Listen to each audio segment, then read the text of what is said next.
নমস্কার বন্ধুরা, আমি তো আপনাদের বলেছিলাম যে আমাদের বাড়ি পরিষ্কার করছিলাম, আর বাড়ি পরিষ্কার করা হয়ে গেছে। তাই আপনাদেরকে দেখাতে এলাম যে কত সুন্দর লাগছে বাড়িটা পরিষ্কার করার পর।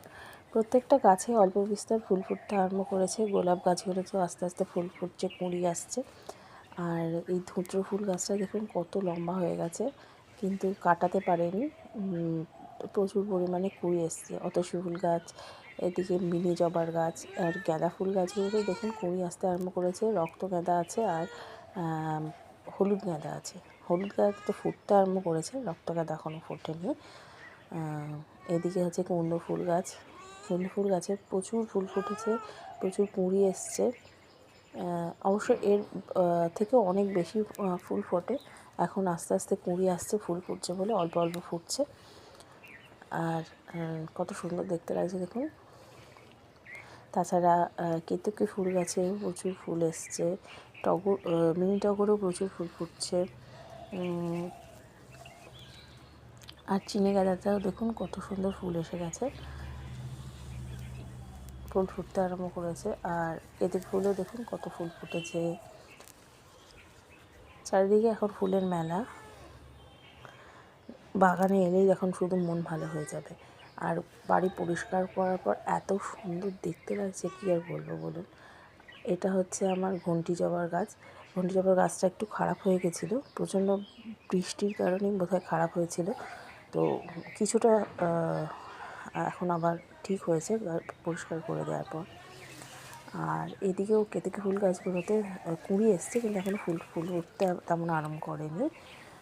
আর এটা হচ্ছে আমার পঞ্চমুখী জবার গাছ। এটা আমি আগের বর্ষাতে মাটিতে লাগিয়েছিলাম। তো এবারে দেখুন কতটা লম্বা হয়ে গেছে, আর প্রচুর কুঁড়িও এসছে। আগের বারে তেমন ফুল হয়নি, কিন্তু এবারে দেখছি কুঁড়ি এসছে, ফুল ফুটবে। আর এদিকে হচ্ছে থোকা টগরের গাছ, ওটাও অনেকটা ঝাঁকড়া হয়ে গেছিলো, ওটা একটু কাটা হয়েছে, কারণ ওটা এখনও তেমন কুঁড়ি আসেনি। আর এটা হচ্ছে স্থলপদ্মের গাছ। শীত এসে গেলেও স্থলপদ্মের গাছে কিন্তু ফুল হয়ে চলেছে, এবং ছোটো ছোটো যে সমস্ত ডালপালাগুলো বেরোচ্ছে তাতেও প্রচুর পরিমাণে কুঁড়ি এসছে আর ফুল ফুটছে। দেখুন কত কুঁড়ি এসছে গাছগুলোতে। আর এটা হচ্ছে ওই বড় ধুত্র বা রাজধুত্র গাছের আর একটা গাছ, সেটা একটু কেমন যেন হয়ে গেছে, জানি না, হয়তো বর্ষার কারণেই হয়েছে। তো ওটাকে সেই জন্য ছিঁটে দেওয়া হয়েছে। এই দেখুন, বললাম না পঞ্চমুখী জবায় কুঁড়ি এসছে, প্রচুর অনেক কুঁড়ি আছে। এটা কামিনী ফুল গাছ, এটাও অনেকটা লম্বা হয়ে গেছে। আর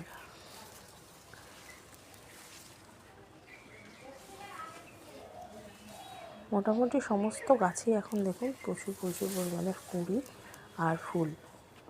আর এইটা হলো আমার একটা শীতের ভেন্ডির গাছ, ওটাও কতটা লম্বা হয়েছে দেখুন। ওই গাছটা বীজ পড়ে হয়েছিল, তো ওটাই আমি আবার লাগিয়েছিলাম, এবং সেটা অনেক লম্বা হয়ে গেছে। শীতকালে এতে প্রচুর পরিমাণে ভেন্ডি হবে। যখন ভেন্ডি ধরবে অবশ্যই আপনাদের সঙ্গে শেয়ার করব। আর এপাশে দেখুন আমাদের এই বাহারি গাছটা অনেক লম্বা হয়ে গেছে। বর্ষার কারণে সমস্ত গাছগুলো যা লম্বা হয়েছে না এবার, কী আর বলবো। একটা করমচার গাছ, করমচার গাছটাও বেশ ঝাঁকড়া হয়েছে, জানি না কতদিন ঠিকঠাক থাকবে, কেননা হনুমান এসে ওর উপর অত্যাচার করে পুরো নষ্ট করে ফেলে। এদিকে হচ্ছে রোজ ক্যাকটাসের গাছ, এটাও লম্বা হয়েছে, কিন্তু এটাতে এখনও ফুল ফুটে যাচ্ছে বলে এটাকেও ছাঁটা যায়নি। আর লঙ্কা জবার গাছটা খানিকটা ছেঁটে দিয়েছিলাম, ওটা বেশ ছোটো হয়ে আবার ঝাঁকড়া হয়ে উঠছে। আর ওই দিক থেকে দেখা যাচ্ছে কাঁঠালি চাপার গাছ। আর এদিকে হয়েছে হলুদ পদ্ম জবার গাছ, যেটাতে প্রচুর কুঁড়ি এসছে আর প্রচুর ফুল ফুটেও গেছে। আজকেও দেখুন দুটো হলুদ পদ্ম জবা ফুটেছে। এদিকে আছে কিছু বাহারি গাছ, এটা শিউলি ফুল গাছ, ওদিকে আছে লেবু গাছ, কত শিউলি ফুল পড়েছে দেখতে পাচ্ছেন। আর লেবু গাছে লেবু হয়ে গেছে এখন, আর লেবু তেমন নেই, একটা দুটো আছে। আর এটা ছোট্ট একটা লেবু গাছ আবার লাগানো হয়েছে, এই গাছের বীজ থেকেই চারা করে আমি এই গাছটা লাগিয়েছি। আর এখানে আছে কিছু বাহারি গাছ, আর আছে হচ্ছে ঝুমকোলতার গাছ। ঝুমকোলতার লতাটা কত মোটা হয়েছে। আর এখানে আছে লাল জবা আর চন্দন জবা। ব্যাস, এই হলো আমার বাগান। এটাই আপনাদেরকে দেখালাম, বাগানটা পরিষ্কার করার পর কতটা সুন্দর লাগছে।